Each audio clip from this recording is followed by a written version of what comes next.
দেশের মধ্যে শুধু আন্দোলন আন্দোলন আর আন্দোলন, মানে কি বলবো, দেশটা আন্দোলনে ভরে গেছে। যে যেমনি পারে আন্দোলন করতেছে। মনে হয় আন্দোলন আর আন্দোলন আছে, কারণে হচ্ছে এগুলো যে কবে শেষ হবে তাও বুঝতেছি।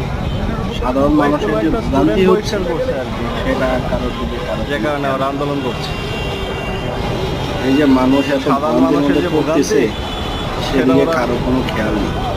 সবাই বিবেচনা করছে তারা না। তাদের আন্দোলন চালিয়ে যাচ্ছে। হ্যাঁ, আন্দোলন করা উচিত, করুক, এটা তো আর ইস্যু না, কিন্তু আসলে সাধারণ মানুষের দিকে আসলে খেয়াল রাখা উচিত। কারণ হচ্ছে ওই যে সাধারণ মানুষগুলো এত ভোগান্তির শিকার হচ্ছে, কারো না কারো ফ্যামিলি চাকরিজীবী তারাই তো ভোগান্তির মধ্যে পড়তেছে, তাই না? এটাও তো সবার খেয়াল রাখা উচিত। আমি কি বলবো, মানুষের বিবেক না থাকলে আসলে কিছু বলার নেই।